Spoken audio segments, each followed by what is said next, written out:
Hi ಎಲ್ರಿಗೂ ನಮಸ್ಕಾರ. ನೀವು ನೋಡ್ತಾ ಇದ್ದೀರಾ ನ್ಯೂಸ್ ಹಂಟ್ ಕರ್ನಾಟಕ. ನಾನು ನಿಮ್ಮ ಮಂಜುಗೌಡ. ಧರ್ಮಸ್ಥಳದ ಬುರುಡೆ ಗ್ಯಾಂಗ್, ಈ ಬುರುಡೆ ಗ್ಯಾಂಗ್ನ ಸಂಬಂಧಪಟ್ಟಂತೆ ಅಥವಾ ಈ ಬುರುಡೆ ಗ್ಯಾಂಗಿಗೆ ಸಂಬಂಧಪಟ್ಟಂತೆ ಒಂದಷ್ಟು ಸುದ್ದಿ ಅಂದರೆ ಇವರೇ ಹೈಕೋರ್ಟ್ಗೆ ಹೋಗಿ ಒಂದು ಅರ್ಜಿಯನ್ನು ಹಾಕುವ ಮೂಲಕ FIR ಅಂದರೆ ಧರ್ಮಸ್ಥಳ ಕೇಸ್ನ FIR ಅನ್ನು ಸ್ಕ್ವಾಶ್ ಮಾಡುವಂತೆ ಅಂದರೆ ರದ್ದು ಮಾಡುವಂತೆ ಕೇಳ್ಕೊಂಡಿದ್ದಾರೆ ಎನ್ನುವ ಸುದ್ದಿ ಸಿಕ್ಕಾಪಟ್ಟೆ ವೈರಲ್ ಆಗ್ತಾ ಇದೆ. ಇದನ್ನು ಮೇನ್ ಸ್ಟ್ರೀಮ್ ಮಾಧ್ಯಮಗಳು ಸತ್ಯ ಎನ್ನುವ ರೀತಿಯಲ್ಲಿ ತೋರಿಸ್ತಾ ಇದ್ದಾರೆ. ಬುರುಡೆ ಮಾಧ್ಯಮಗಳು ಅಂದರೆ ಬುರುಡೆ ಗ್ಯಾಂಗನ್ನು ಸಪೋರ್ಟ್ ಮಾಡಿಕೊಂಡು ಮಾತನಾಡುವಂತಹ ಕೆಲವೊಂದಷ್ಟು ಮಾಧ್ಯಮಗಳು, ಕೆಲವೊಂದಷ್ಟು ಜನರು ಇದನ್ನು ಸುಳ್ಳು ಸುಳ್ಳು ಸುಳ್ಳು ಅಂದರೆ ಆರಂಭದಿಂದ ಇವ್ರ ಮೇಲೆ ಏನಾದರೂ ಆರೋಪ ಬಂದರೆ ಇವತ್ತಿನವರೆಗೂ ಹೇಳಿಕೊಂಡು ಬಂದಿರುವಂತಹ ಅಥವಾ ಮಾಡಿಕೊಂಡು ಬಂದಿರುವಂತಹ ವಾದವನ್ನೇ ಈ ವಿಚಾರದಲ್ಲೂ ಇಡ್ತಾರೆ. ಮೇನ್ ಸ್ಟ್ರೀಮ್ ಮೀಡಿಯಾಗಳಲ್ಲಿ ತೋರಿಸ್ತಾ ಇರೋದೆಲ್ಲವೂ ಕೂಡ ಸುಳ್ಳು ಸುಳ್ಳು ಸುಳ್ಳು ಅಂತ. ಓಕೆ ಫೈನ್, ಎರಡನ್ನೂ ಕೂಡ ನಾವು ಇಲ್ಲಿ ತಾಳೆ ಹಾಕಿ ನೋಡುವಂತಹ ಒಂದು ಪ್ರಯತ್ನವನ್ನ ಈ ವಿಡಿಯೋದಲ್ಲಿ ಮಾಡೋಣ. ಮೊದಲನೇದಾಗಿ ಅರ್ಜಿದಾರರ ಪರ ವಕೀಲರು ಅಂದರೆ ವಕೀಲ ಬಾಲನ್ ಏನಿದ್ದಾರೆ, ಇವರು ಅರ್ಜಿದಾರರ ಪರವಾಗಿ ಯಾರು ಅರ್ಜಿದಾರರು? ಮಹೇಶ್ ಶೆಟ್ಟಿ ತಿಮ್ರೋಡಿ, ಗಿರೀಶ್ ಮಟ್ಟಣ್ಣವರ್, ಜಯಂತ್ ಟಿ, ಸೌಜನ್ಯಾಳ ಮಾವ, ವಿಠಲ್ ಗೌಡ, ಈ 4 ಜನರ ಪರವಾಗಿ ಹೈಕೋರ್ಟ್ನಲ್ಲಿ ವಾದವನ್ನ ಮಂಡಿಸಿದ್ರು. ಏನಂತ ವಾದವನ್ನ ಮಂಡಿಸಿದ್ರು? ಈಗಾಗಲೇ 9 ಬಾರಿ ನೋಟಿಸ್ ಅನ್ನ ಇವರಿಗೆ ನೀಡುವುದರ ಮೂಲಕ ವಿಚಾರಣೆಯನ್ನ ನಡೆಸಲಾಗಿದೆ. FIR ನಲ್ಲಿ ನಮ್ಮನ್ನು ಆರೋಪಿಗಳು ಅಂತ ಈ ಮೊದಲು ಉಲ್ಲೇಖ ಮಾಡಿರಲಿಲ್ಲ. ಖುದ್ದಾಗಿ ನೋಟಿಸ್ ಜಾರಿ ಮಾಡದೆ ವಾಟ್ಸಾಪ್ ಹಾಗೂ ಇಮೇಲ್ಗಳಲ್ಲಿ ಪೊಲೀಸರು ನೋಟಿಸ್ ಅನ್ನ ಜಾರಿ ಮಾಡಿದ್ದಾರೆ. BNSS ಸೆಕ್ಷನ್ 35 ಕಲಂ 3 ಅಡಿಯಲ್ಲಿ ಸಮನ್ಸ್ ಅನ್ನ ನೀಡಿದ್ದು SIT ಸಮನ್ಸ್ ನೀಡಿರುವುದು ಕಾನೂನು ಬಾಹಿರ ಆಗಿದೆ. ನಾವು ಆರೋಪಿಗಳೂ ಅಲ್ಲ, ಸಾಕ್ಷಿಯೂ ಅಲ್ಲವೆಂದು ವಾದವನ್ನ ಬಾಲನ್ ಅವರು ಈ 4 ಜನರ ಪರವಾಗಿ ಕೋರ್ಟ್ನಲ್ಲಿ ಮಂಡಿಸಿದ್ರು. ಇದರ ಜೊತೆಗೆ ರಾಜಕೀಯ, ಧಾರ್ಮಿಕ ಮತ್ತು ಸಂಘಟನಾತ್ಮಕ ವೈರತ್ವದಿಂದ ನೋಟಿಸ್ ಅನ್ನ ಈ 4 ಜನರಿಗೆ ನೀಡಲಾಗಿದೆ. ವಿಚಾರಣೆಯ ಹೆಸರಿನಲ್ಲಿ ಬೆಳಿಗ್ಗೆಯಿಂದ ಮಧ್ಯರಾತ್ರಿಯವರೆಗೆ ಕೂರಿಸಲಾಗುತ್ತೆ. ಈಗ ಆಲ್ರೆಡಿ 150 ಗಂಟೆಗೂ ಹೆಚ್ಚಿನ ಕಾಲ ಅರ್ಜಿದಾರರ ವಿಚಾರಣೆಯನ್ನ ನಡೆಸಲಾಗಿದೆ. ಅಂದ್ರೆ ಈ 4 ಜನರ ವಿಚಾರಣೆಯನ್ನ ನಡೆಸಲಾಗಿದೆ. ಆರಂಭದಲ್ಲಿ 211 ಕಲಂ ಎ ಅಡಿಯಲ್ಲಿ FIR ಅನ್ನ ದಾಖಲಿಸಿ ನಂತರ ಬೇರೆ ಸೆಕ್ಷನ್ಗಳನ್ನ ಸೇರಿಸಿದ್ದಾರೆ ಅಂತ ಈ 4 ಜನರ ಪರವಾಗಿ ಬಾಲನ್ ಅವರು ವಾದವನ್ನ ಮಂಡಿಸಿದ್ರು. ಇಲ್ಲಿ ಎಲ್ಲರೂ ಕೂಡ ಗಮನಿಸಬೇಕಾದಂತಹ ಅಂಶ ಏನಪ್ಪಾ ಅಂತಂದ್ರೆ, ಈ ಕೇಸ್ನಲ್ಲಿ ನಾವು ಆರೋಪಿಗಳೂ ಅಲ್ಲ, ಅಟ್ ಎ ಸೇಮ್ ಟೈಮ್ ಸಾಕ್ಷಿಗಳು ಅಲ್ಲ ಎನ್ನುವ ವಾದ ಕೋರ್ಟ್ನಲ್ಲಿ ಬಂದಿರೋದು. ಎಲ್ಲರೂ ಕೂಡ ಇದರ ಕಡೆ ಗಮನವನ್ನು ಹರಿಸಬೇಕು. ಇವರು ಆರೋಪಿಗಳೂ ಅಲ್ವಂತೆ, ಅದನ್ನ ಹೇಳಬೇಕಾಗಿರೋದು ಕೋರ್ಟು ಹಾಗೂ SIT ಟೀಮ್. ಅದರ ಜೊತೆಗೆ ಇವರು ಸಾಕ್ಷಿಯೂ ಅಲ್ವಂತೆ, ಸಾಕಷ್ಟು ಸಾಕ್ಷಿಗಳು ನಮ್ಮ ಬಳಿ ಇದೆ ಅಂತ ಆರಂಭದಿಂದ ಹೇಳಿಕೊಂಡು ಬಂದಂತಹ ಇವರು ಕೋರ್ಟ್ನ ಮುಂದೆ ತನ್ನ ಲಾಯರ್ನ ಮೂಲಕ ಮಂಡಿಸಿದ ವಾದದಲ್ಲಿ ಸಾಕ್ಷಿಯೂ ಅಲ್ಲ ಎನ್ನುವ ಪದವನ್ನ ಸಹ ಇವರು ಸೇರಿಸಿದ್ದಾರೆ. ಇದು ಬಾಲನ್ ಅವರ ವಾದ. ಆದರೆ ಇದಕ್ಕೆ ಕೌಂಟರ್ ಅನ್ನ ಕೊಡುವ ನಿಟ್ಟಿನಲ್ಲಿ SIT ಪರ ವಕೀಲರಾಗಿರುವಂತಹ SPP BN ಜಗದೀಶ್ ಅವರು ಸಹ ವಾದವನ್ನ ಮಂಡಿಸಿದ್ರು. ಅವ್ರು ಏನ್ ಹೇಳ್ತಾರೆ? ಅರ್ಜಿದಾರರ ಪ್ರಚೋದನೆ ಮೇಲೆಯೇ ಚಿನ್ನಯ್ಯ ದೂರನ್ನ ನೀಡಿದ್ದಾನೆ.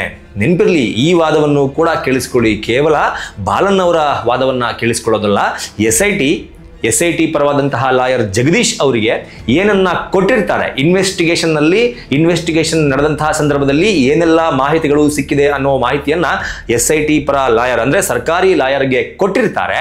ಅದರ ಆಧಾರದ ಮೇಲೇನೆ ಜಡ್ಜ್ನ ಮುಂದೆ SIT ಪರವಾದಂತಹ ಲಾಯರ್ ವಾದವನ್ನ ಮಂಡಿಸೋದು ಅನ್ನೋದು ಎಲ್ರಿಗೂ ಕೂಡ ನೆನಪಿರ್ಲಿ. ಇಂತಹ ಜಗದೀಶ್ ಅವರು ಏನ್ ಹೇಳ್ತಾರೆ ಅನ್ನೋದನ್ನ ನಾವು ನೋಡೋದಾದ್ರೆ, ಅರ್ಜಿದಾರರ ಪ್ರಚೋದನೆ ಮೇಲೆಯೇ ಚಿನ್ನಯ್ಯ ದೂರನ್ನ ನೀಡಿದ್ದಾನೆ. ನಂತರ 164 ಹೇಳಿಕೆ ನೀಡಿ ಅರ್ಜಿದಾರರ ಮೇಲೆಯೇ ಆರೋಪವನ್ನ ಸಹ ಮಾಡಿದ್ದಾನೆ. ಮೊದಲು ಸಹ 164 ಸ್ಟೇಟ್ಮೆಂಟ್ ಅನ್ನ ನೀಡಿದ್ದ, ಆ ಸ್ಟೇಟ್ಮೆಂಟ್ ಸುಳ್ಳು. ಅದಾದ ನಂತರ ಮತ್ತೊಂದು 164 ಸ್ಟೇಟ್ಮೆಂಟ್ ಅನ್ನ ಸಹ ಅವನು ನೀಡಿದ್ದಾನೆ.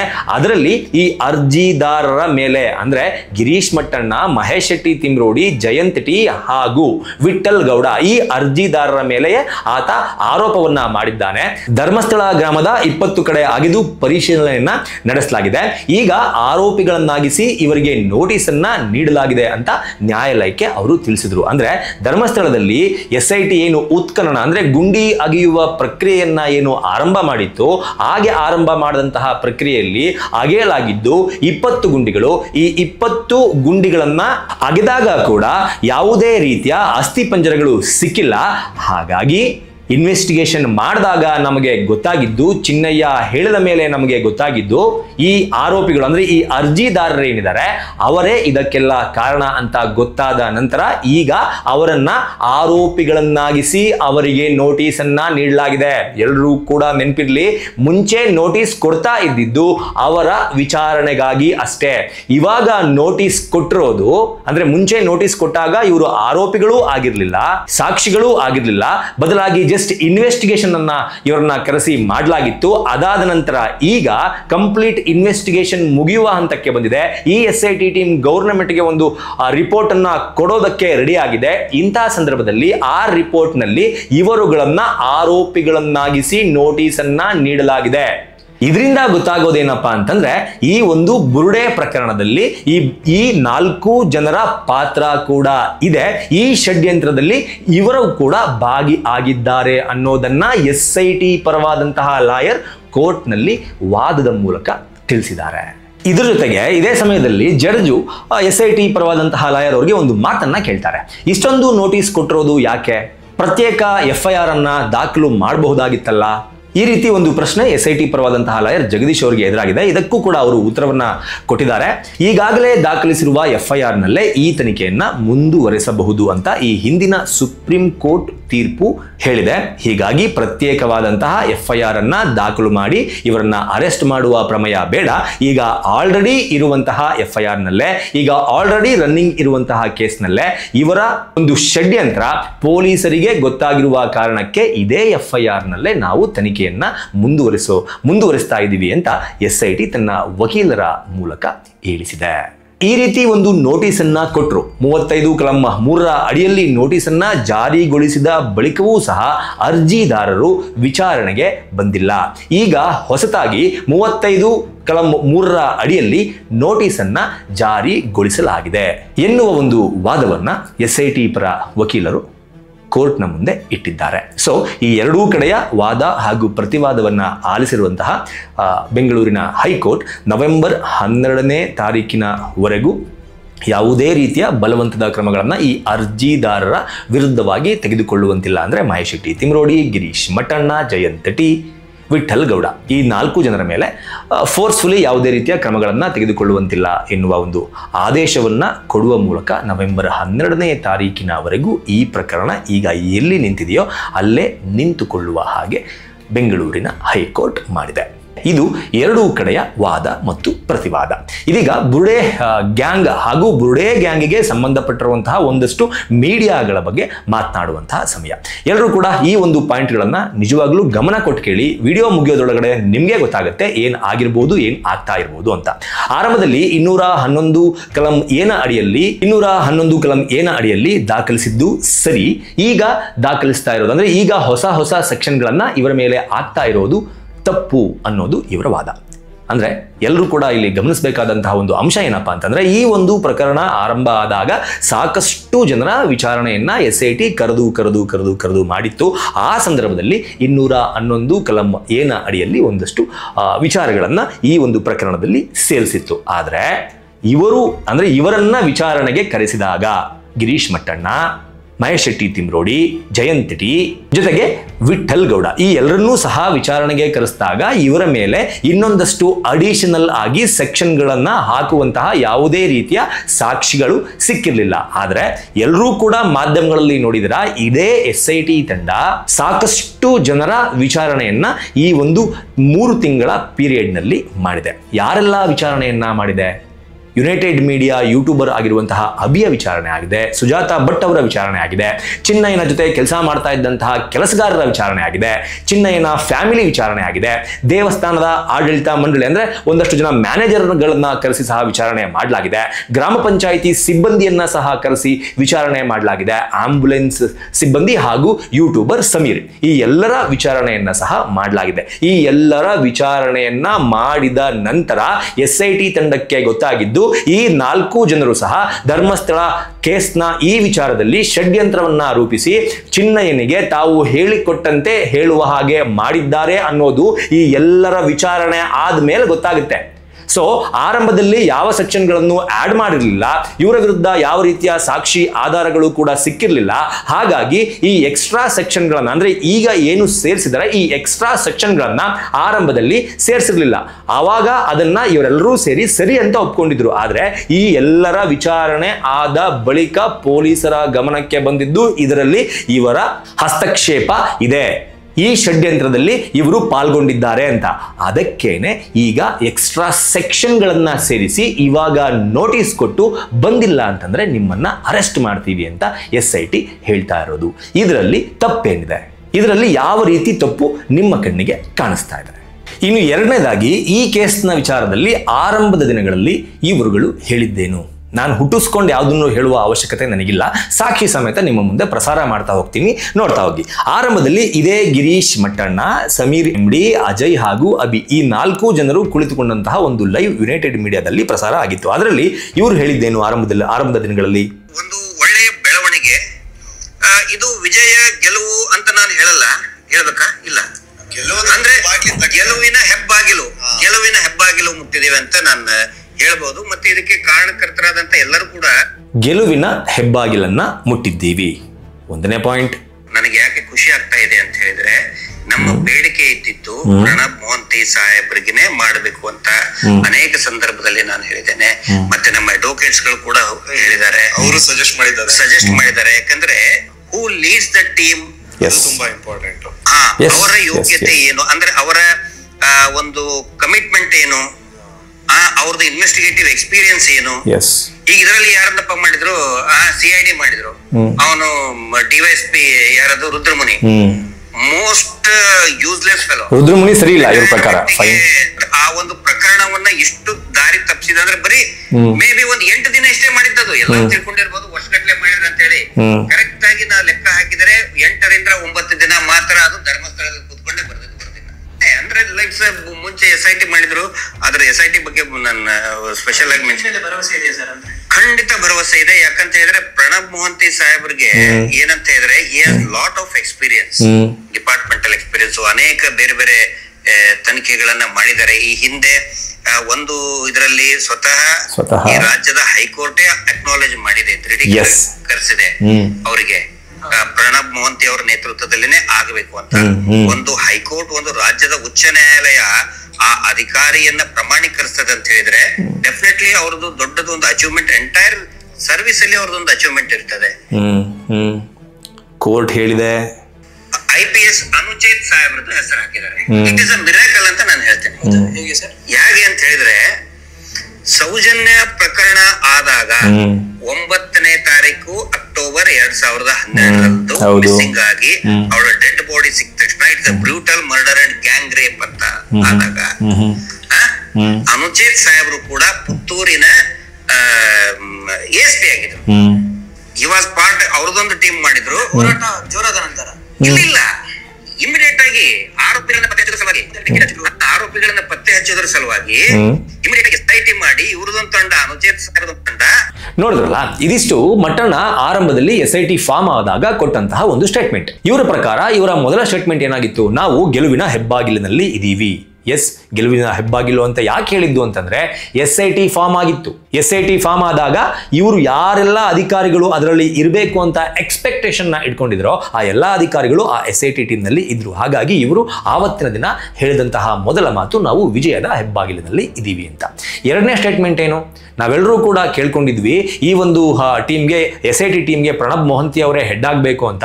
ಸೊ ಪ್ರಣಬ್ ಮೊಹಂತಿ ಅವರೇ ಹೆಡ್ ಆಗಿರೋದು ನಮಗೆ ತುಂಬಾ ಖುಷಿಯಾಗಿದೆ. ಈ ಒಂದು ತನಿಖೆ ಟ್ರಾನ್ಸ್ಪರೆಂಟ್ ಆಗಿ ಆಗೇ ಆಗುತ್ತೆ ಎನ್ನುವ ನಂಬಿಕೆ ನಮಗಿದೆ. SIT ಟೀಮ್ ಮೇಲೆ ನಮಗೆ ನಂಬಿಕೆ ಇದೆ, ಅದರ ಜೊತೆಗೆ ಪ್ರಣಬ್ ಮೊಹಂತಿ ಅವರ ಮೇಲೆ ಕೂಡ ನಮಗೆ ನಂಬಿಕೆ ಇದೆ ಅನ್ನೋದು ಇವರ ಎರಡನೇ ಸ್ಟೇಟ್ಮೆಂಟ್. ಇವರ ಮೂರನೇ ಸ್ಟೇಟ್ಮೆಂಟ್ ಏನು?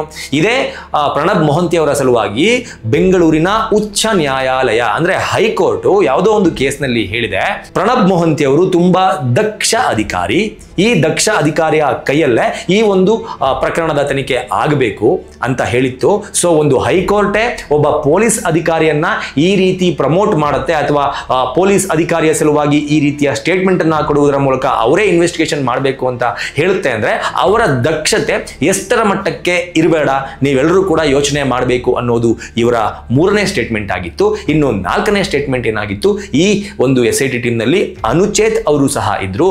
ಅನುಚೇತ್ ಅವರು ಸೌಜನ್ಯ ರೇಪ್ ಅಂಡ್ ಮರ್ಡರ್ ಆದಾಗ ಆ ಸರೌಂಡಿಂಗ್ ನಲ್ಲೇ ಕೆಲಸವನ್ನ ಮಾಡ್ತಾ ಇದ್ದಂತಹ ಪೊಲೀಸ್ ಅಧಿಕಾರಿ, ಮೋಸ್ಟ್ಲಿ ದೇವರೇ ಇವರನ್ನ ಕಳಿಸಿದ್ದಾನೆ ಅಂತ ನನಗನ್ಸುತ್ತೆ. ಈ ಪ್ರಕರಣದಲ್ಲಿ ಅನುಚೇತ್ ಸಾಹೇಬ್ರು ಹಾಗೂ ಪ್ರಣಬ್ ಮೊಹಂತಿ ಸಾಹೇಬ್ರು ಇರೋದ್ರಿಂದ ಟ್ರಾನ್ಸ್ಪರೆಂಟ್ ಆಗಿ ತನಿಖೆ ನಡೆಯುತ್ತೆ, ನಾವು ಗೆಲುವಿನ ಹೆಬ್ಬಾಗಿಲಿಗೆ ಬಂದಿದ್ದೀವಿ ಅನ್ನೋದು ಇವರು ಅವತ್ತು ಕೊಟ್ಟಂತಹ ಸ್ಟೇಟ್ಮೆಂಟ್.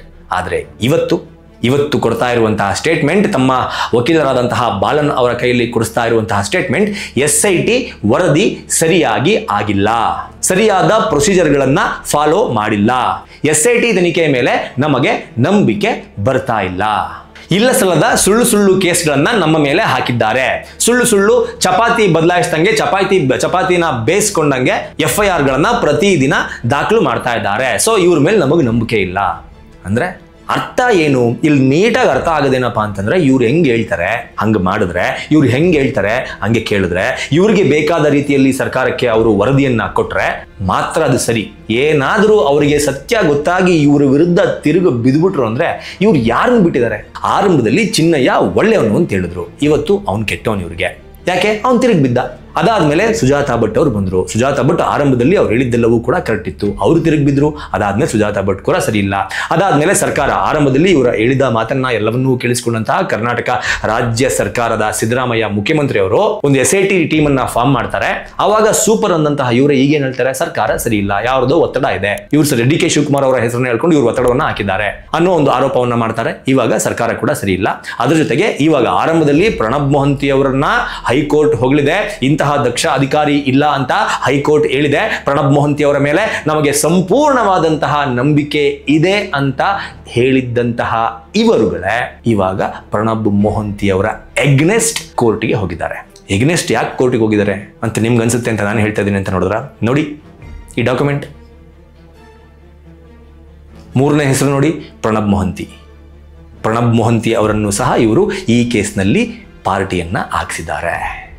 ಇವರೇ ಹೋಗ್ಲಿದ್ದು, ತೋರಿಸ್ತೀನಿ ನಿಮ್ಗೆ, ಇವರೇ ಹೋಗ್ಲಿದ್ದು. ಇವಾಗ ಇವರೇ ಹೇಳ್ತಿದ್ದಾರೆ ಪ್ರಣಬ್ ಮೊಹಂತಿ ಅವ್ರ ಮೇಲೆ ನಂಬಿಕೆ ಇಲ್ಲ, ಪ್ರಣಬ್ ಮೊಹಂತಿ ಅವರು ಸರಿ ಇಲ್ಲ ಅನ್ನೋ ರೀತಿಯಲ್ಲಿ ವಾದವನ್ನ ಕೋರ್ಟ್ನಲ್ಲಿ ಮಂಡಿಸ್ತಿದ್ದಾರೆ. ಓಕೆ, ಇದ್ರ ಜೊತೆಗೆ ಪದೇ SIT ಟೀಮ್ನವರು ಇದೇ ಗಿರೀಶ್ ಮಟ್ಟಣ್ಣಂಗೆ ನೋಟಿಸ್ ಅನ್ನ ಕೊಡುವುದರ ಮೂಲಕ ವಿಚಾರಣೆಗೆ ಹಾಜರಾಗಬೇಕು ಅಂತ ಹೇಳ್ತಾ ಇದ್ರು. ಆ ಸಂದರ್ಭದಲ್ಲಿ ಇದೇ ಮಟ್ಟಣ್ಣ ಮಾಧ್ಯಮಗಳ ಮುಂದೆ ಒಳಗಡೆ ಹೋಗಿ ಒಂದು ಇನ್ವೆಸ್ಟಿಗೇಷನ್ ಅಂದ್ರೆ ಪೊಲೀಸರ ಇನ್ವೆಸ್ಟಿಗೇಷನ್ ಅನ್ನ ಮುಗಿಸಿಕೊಂಡು ಬಂದಂತಹ ಮಟ್ಟಣ್ಣ ಹೊರಗಡೆ ಹೇಳಿದ್ದಂಥದ್ದು ಯಾವ ಮಾತುಗಳು? ಅದನ್ನ ನಾವು ಸ್ವಾಗತಿಸ್ತೇವೆ, ಅದು ಒಳ್ಳೆ ಬೆಳವಣಿಗೆ. ಆ ನಂತರ SIT ಅವರು ಅರೆಸ್ಟ್ ಮಾಡಿದ್ದಾರೆ ಅಂತ ಹೇಳಿ SIT ಅವ್ರ ಬಗ್ಗೆ ಯಾರು ಕೂಡ ತಪ್ಪು ಅಭಿಪ್ರಾಯ ಕೊಡೋದು ಬೇಡ. SIT ಅವರು ಅರೆಸ್ಟ್ ಮಾಡಿದ್ದಾರೆ ಅಂತ ಯಾರು ಕೂಡ SIT ಮೇಲೆ ತಪ್ಪು ಅಭಿಪ್ರಾಯವನ್ನ ಪಡೋದು ಬೇಡ, ಆರಂಭದ ದಿನದ ಮಾತು. ಆದ್ರೆ ಇವತ್ತು ಆ SITನೇ ಸರಿ ಇಲ್ಲ. ಮತ್ತೆ ನಿನ್ನೆ ನಾನು ಸಹಕಾರ ಕೊಟ್ಟಂತವನ್ನ ಅರೆಸ್ಟ್ ಮಾಡ್ತೀವಿ ಅಂತ ಹೇಳ್ತಾ ಇದ್ದಾರೆ. ಸೊ ಅರೆಸ್ಟ್ ಮಾಡ್ಲಿ, ಭಯ ಪಡಿಸ್ತಾ ಇದ್ದಾರೆ. ನಾವು ಸೌಜನ್ಯ ಹೋರಾಟಗಾರರು ಭಯವನ್ನೇ ಪ್ರಶ್ನಿಸ್ತೇವೆ. ನಾವು ಅರೆಸ್ಟ್ ಮಾಡ್ಲಿ, ನಮ್ಮನ್ನ ಭಯ ಪಡಿಸ್ತಾ ಇದ್ದಾರೆ, ನಾವು ಸೌಜನ್ಯ ಹೋರಾಟಗಾರರು ಭಯವನ್ನೇ ಪ್ರಶ್ನೆ ಮಾಡ್ತೀವಿ ಅಂತಹ ಅವತ್ತು ಸ್ಟೇಟ್ಮೆಂಟ್ ಕೊಟ್ಟಂತಹ ಮಟ್ಟಣ್ಣ ಇವತ್ತು ಯಾಕೆ ತಲೆ ಮರೆಸ್ಕೊಂಡಿರೋದು? ಇವತ್ತು ಯಾಕೆ SIT ನೋಟಿಸ್ ಕೊಟ್ಟ ತಕ್ಷಣ ವಿಚಾರಣೆಗೆ ಹಾಜರಾಗಿ ಅರೆಸ್ಟ್ ಆಗೋದಕ್ಕೆ ಹೆದರಿಕೊಳ್ಳದೆ ವಿಚಾರಣೆಗೆ ಹಾಜರಾಗಿ ಪೊಲೀಸರ ವಿಚಾರಣೆಯನ್ನ ಎದುರಿಸೋದು ಬಿಟ್ಬಿಟ್ಟು ಹೈಕೋರ್ಟ್ ಮೆಟ್ಲನ್ನ ಹತ್ತಿದ್ದು ಯಾಕೆ? ಅವತ್ತು ಧೀರ ಶೂರ ನಂತರ ಮಾಧ್ಯಮಗಳ ಮುಂದೆ ಮಾತನಾಡಿದಂತಹ ಇದೇ ಮಟ್ಟಣ್ಣ ಇವತ್ತು ಪುಕ್ಕಲ ನಂತರ ಹೈಕೋರ್ಟ್ಗೆ ಹೋಗಿ ಅರ್ಜಿಯನ್ನ ಹಾಕಿಕೊಂಡಿದ್ಯಾಕೆ? ನಾವು ಹೆದರಲ್ಲ, ನಾವು ಸೌಜನ್ಯ ಹೋರಾಟಗಾರರು, ಭಯಕ್ಕೆ ಭಯಪಡಿಸುವ ಹೋರಾಟಗಾರರು ಅಂತ ಸ್ಟೇಟ್ಮೆಂಟ್ ಕೊಟ್ಟಂತಹ ಮಟ್ಟಣ್ಣ ಇವತ್ತು ಭಯ ಪಟ್ಕೊಂಡು ಕೂತ್ಕೊಂಡಿರೋದು ಯಾಕೆ? ಜೈಲು ಒಳಗಿದ್ದ ತಕ್ಷಣ ನಾವೇನು ಸತ್ತು ಹೋಗಲ್ಲ ಸರ್, ಸತ್ತು ಹೋಗಲ್ಲ. ಅಲ್ಲ, ಜೈಲಿನಲ್ಲಿ ಇದ್ಕೊಂಡು ವ್ಯವಹಾರ ಮಾಡ್ತಾರಂತೆ, ನಾವು ಜೈಲಿನಲ್ಲಿ ಇದ್ಕೊಂಡು ಹೋರಾಟ ಮಾಡಕ್ಕಾಗಲ್ವಾ? ನಾವೇನ್ ಕಳ್ರ ಸುಳ್ರ ಓಡಿ ಹೋಗಿದ್ವಿ, ಏನ್ ಮಾಡಿದೀವಿ? ನಾವೇನ್ ಕಳ್ರ ಸುಳ್ರ ಓಡೋಗಿದೀವ, ಏನ್ ಮಾಡಿದೀವಿ? ಜೈಲಲ್ಲಿ ಇದ್ಕೊಂಡು ಹೋರಾಟ ಮಾಡಕ್ಕಾಗಲ್ವಾ? ಜೈಲಿಗೆ ಹೋಗೋದಕ್ಕೆ ಯಾಕೆ ಭಯ ಪಡಬೇಕು? ಇಷ್ಟೆಲ್ಲ ಸ್ಟೇಟ್ಮೆಂಟ್ಗಳನ್ನ ಮಾಧ್ಯಮಗಳ ಮುಂದೆ ಬಂದು ಪುಂಕ್ತಾ ಇದ್ದಂತಹ ಮಟ್ಟಣ್ಣ ಇವತ್ತು ಹೆದರ್ಕೊಂಡು ಕೋರ್ಟಿಗೆ ಹೋಗಿರೋದು ಯಾಕೆ? SIT ತನಿಖೆಯನ್ನ ಎಷ್ಟೊತ್ತಿಗೆ ಕರೀರಿ, ನಾವು ಬರ್ತೀವಿ, ಮಧ್ಯರಾತ್ರಿ ಕರೀರಿ, ನಾವು ಬರ್ತೀವಿ, SIT ಏನೆಲ್ಲ ದಾಖಲೆಗಳು ಬೇಕು, ಸಾಕ್ಷಿಗಳು ಬೇಕು, ನಾವು ಕೊಡ್ತೀವಿ, ನಮ್ಮದೇನಾದ್ರು ತಪ್ಪಿದ್ರೆ ನಮ್ಮನ್ನ ಅರೆಸ್ಟ್ ಮಾಡಿ ಅಂತ ಇದೇ ಮಾಧ್ಯಮಗಳ ಮುಂದೆ ಬಂದು ಮಟ್ಟಣ್ಣ ಮಾತನಾಡಿದನ್ನ ನೀವು ನೋಡಿದಿರಾ ನೋಡಿಲ್ವಾ? ಈ ಕೇಳಿಸಿದೀನಿ ನಾನು, ನೀವು ನೋಡಿದಿರಾ ನೋಡಿಲ್ವಾ? ತಲೆಯಲ್ಲಿ ಬುದ್ಧಿ ಇಟ್ಕೊಳ್ಳಿ ಸ್ವಲ್ಪ. ಹೆಂಗಾಗ್ಬಿಟ್ಟಿದೆ ಅಂದ್ರೆ ಜನ ಆಗಿದ್ದನ್ನು ಬೇಗ ಮರ್ತೋಗ್ಬಿಟ್ಟು ಹಳೇದಾಗಿದ್ದಾಗೋಯ್ತು, ಇವಾಗ ಏನಾಗ್ತಿದೆ ನೋಡೋಣ ಅದನ್ನು ಎಲ್ಲದನ್ನು ಟೈಮ್ ಲೈನ್ ಅನ್ನು ನೋಡ್ಕೊಂಡ್ ಬನ್ನಿ. ಆರಂಭದಲ್ಲಿ ಈ ರೀತಿಯ ಹೇಳಿಕೆಗಳನ್ನ ಕೊಡ್ತಾ ಇದ್ದಂತಹ ಮಟ್ಟನ್ನ ಇವತ್ತು ಭಯ ಪಟ್ಕೊಂಡು SIT ಇನ್ವೆಸ್ಟಿಗೇಷನ್ಗೆ ಅಥವಾ SIT ನೋಟಿಸ್ಗೆ ಉತ್ತರವನ್ನ ಕೊಡೋದಕ್ಕೆ ಆಗದಲೇನೆ, SIT ತನಿಖೆಗೆ ಹಾಜರಾಗೋದಕ್ಕೆ ಆಗದಲೇನೆ ಎಲ್ಲಿ ನನ್ನನ್ನು ಅರೆಸ್ಟ್ ಮಾಡ್ಬಿಡ್ತಾರೋ, ಚಿನ್ನಯ್ಯನಿಗೆ ಬಂದಂತಹ ಪರಿಸ್ಥಿತಿ ನಮಗೂ ಕೂಡ ಎಲ್ಲಿ ಬರುತ್ತೋ ಅಂತ ಈ 4 ಜನ ತಲೆಮರೆಸಿಕೊಳ್ಳುವುದರ ಮೂಲಕ ಹೈಕೋರ್ಟ್ಗೆ ಪಿಟಿಷನ್ ಹಾಕಿಕೊಳ್ಳುವಂತಹ ಅವಶ್ಯಕತೆ ಏನಿತ್ತು. ಇವ್ರು ತಪ್ಪು ಮಾಡಿಲ್ಲ ಅಂದ್ರೆ ಪಿಟಿಷನ್ ಹಾಕೋಬಹುದು, ಯಾರು ಬೇಕಾದ್ರೂ ಹಾಕೋಬಹುದು, ನೀವು ಹಾಕೋಬಹುದು, ನಾನು ಹಾಕೋಬಹುದು, ಯಾರು ಬೇಕಾದ್ರೂ ಹಾಕೋಬಹುದು, ತಪ್ಪು ಅಂತ ಹೇಳಲ್ಲ. ಆದ್ರೆ ನಾವು ತಪ್ಪೇ ಮಾಡಿಲ್ಲ, SIT ಅವರು ನಮ್ಮನ್ನ ವಿಚಾರಣೆ ಮಾಡಿ ನಮ್ದೇನಾದ್ರು ತಪ್ಪು ಕಂಡು ಬಂದರೆ ಅರೆಸ್ಟ್ ಮಾಡ್ಲಿ ಅಂತ ಹೇಳಿದ್ದಂತಹ ಇವರು ತಪ್ಪು ಮಾಡಿದ್ದಾರೆ ಅನ್ನೋದು ಗೊತ್ತಾದ ಮೇಲೇನೆ SIT ನೋಟಿಸ್ ಕೊಟ್ಟಿರೋದು. ಇವರು ನಂಬಿಕೆ ಇಟ್ಟಂತಹ ಪ್ರಣಬ್ ಮೊಹಂತಿ ಅವರು ಲೀಡ್ ಮಾಡ್ತಾ ಇರುವಂತಹ SITನೇ ಇವ್ರಿಗೆ ನೋಟಿಸ್ ಅನ್ನ ಕೊಟ್ಟಿರೋದು. ಇವಾಗ ಯಾಕೆ ತಪ್ಪಿಸಿಕೊಂಡು ಓಡಾಡುವಂತಹ ಪ್ರಯತ್ನ, ಮತ್ತೆ ಸುಳ್ಳುಗಳನ್ನ ನಿಮ್ಮ ಮುಂದೆ ಇಡುವ ಪ್ರಯತ್ನವನ್ನ ಯಾಕೆ ಮಾಡಬೇಕು? ಇದ್ರ ಜೊತೆಲಿ ಇವರು ಮತ್ತೊಂದು ಕೋರ್ಟ್ನಲ್ಲಿ ಹೇಳ್ತಾ ಇರುವಂತಹ ಸುಳ್ಳುಗಳೇನಪ್ಪಾ ಅಂದ್ರೆ, ವಾಟ್ಸ್ಆಪ್ ಮೂಲಕ ನೋಟಿಸ್ ಕಳಿಸ್ತಾರೆ SIT ಅವರು, ಇಮೇಲ್ ಮೂಲಕ ನೋಟಿಸ್ ಕಳಿಸ್ತಾರೆ, ಫಿಸಿಕಲ್ ಆಗಿ ಬಂದು ನೋಟಿಸ್ ಕೊಡಲ್ಲ ಅನ್ನೋದು ಮತ್ತೊಂದು ಆರೋಪವನ್ನ ಇವರು ಕೋರ್ಟ್ನ ಮುಂದೆ ಇಟ್ಟಿರೋದು. ಎಲ್ಲರೂ ಕೂಡ ಸ್ಕ್ರೀನ್ ಶಾಟ್ ನೋಡಿ. ಮನೆ ಬಾಗಿಲಿಗೂ ಹೋದ್ರೂ ಕೂಡ ಜಯಂತ್ ಟಿ ಸಿಕ್ಕಿಲ್ಲ. ಇದೇ ತರ ಪ್ರತಿಯೊಬ್ಬರ ಮನೆ ಬಾಗಿಲಿಗೂ ಹೋಗಿದ್ದಾರೆ. ಅವರು ಸಿಗದೇ ಇರುವ ಕಾರಣಕ್ಕೆ, ಅವರು ಫೋನ್ನ ರೆಸ್ಪಾನ್ಸ್ ಮಾಡದೇ ಇರುವ ಕಾರಣಕ್ಕೆ, ಫೋನ್ನ ರೆಸ್ಪಾನ್ಸ್ ಮಾಡಿ SIT ಅವರಿಗೆ ಉತ್ತರ ಕೊಡದೇ ಇರುವ ಕಾರಣಕ್ಕೆ ಅವರ ಮನೆಗೆ ಹೋಗಿ ಅವರ ಮನೆಯ ಗೋಡೆಯ ಮೇಲೆ ಅದನ್ನ ಅಂಟಿಸಿ ಬರ್ತಾ ಇದ್ದಾರೆ.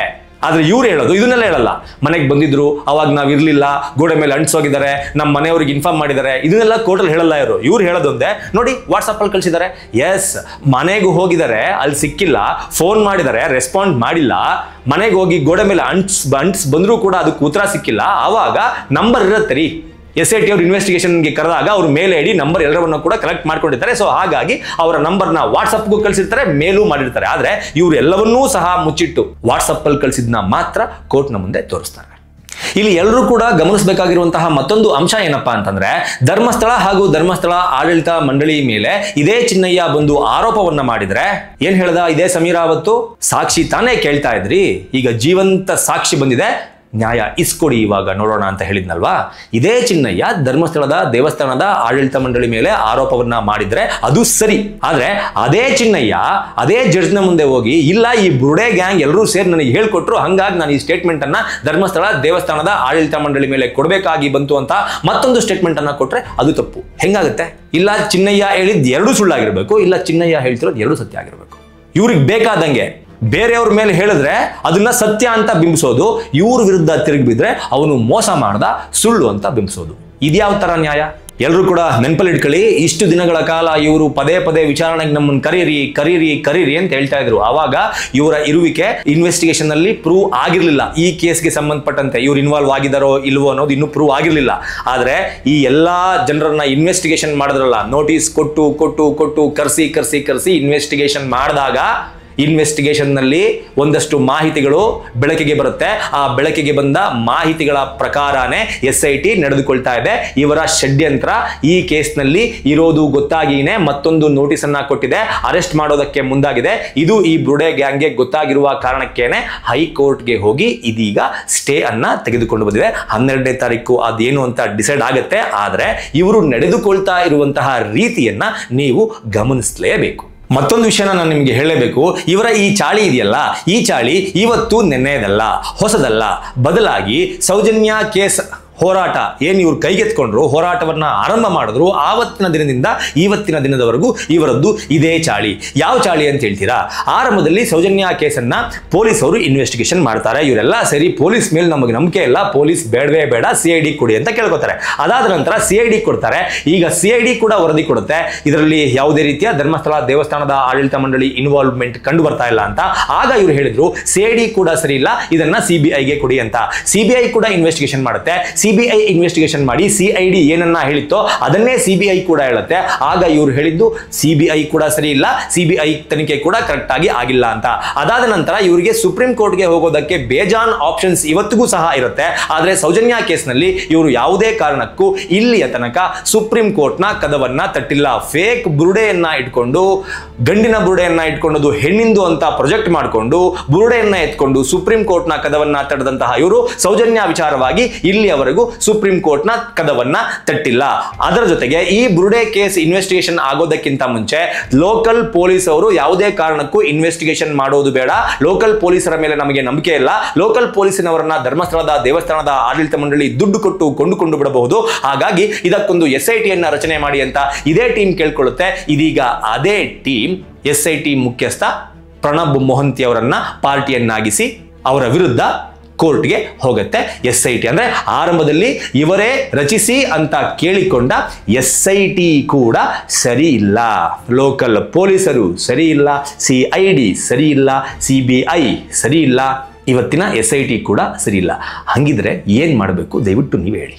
ಏನ್ ಮಾಡಬೇಕು? ಇನ್ನು ಹೆಂಗ್ ಇನ್ವೆಸ್ಟಿಗೇಷನ್ ಮಾಡಿಸ್ಬೇಕು? ಯಾರ ಮಾತನ್ನು ಇವ್ರು ನಂಬ್ತಾರೆ? ಇವತ್ತು ಕೊಟ್ಟಂತಹ ಸ್ಟೇಟ್ಮೆಂಟ್ ನಾಳೆ ಇರಲ್ಲ. ಇವರ ಒಂದು ಸ್ಟೇಟ್ಮೆಂಟ್ ನ ವ್ಯಾಲಿಡಿಟಿ 2 ರಿಂದ 3 ತಿಂಗಳು.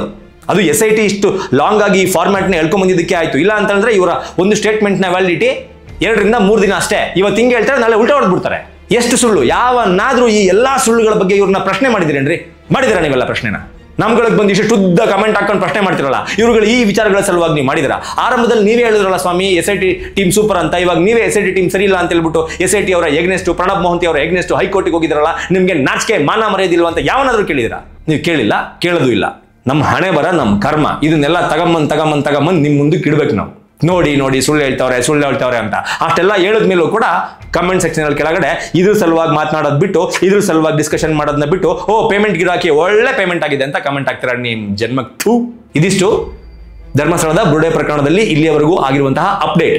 ಇನ್ನ 12ನೇ ತಾರೀಕಿನವರೆಗೂ ಯಾರು SIT ಬೇಕು ಅಂತ ಹೋಗಿ ಹೋರಾಟವನ್ನ ಮಾಡಿ ಸರ್ಕಾರದ ಕಡೆಯಿಂದ SIT ರಚನೆ ಮಾಡ್ಕೊಂಡಿದ್ರು, ಇವತ್ತು ಅವರೇ SIT ವಿರುದ್ಧವಾಗಿ ಕೋರ್ಟ್ನ ಮೆಟ್ಟಿಲನ್ನ ಏರಿದ್ದಾರೆ. ಏನನ್ಸುತ್ತೆ ನಿಮ್ಗೆ?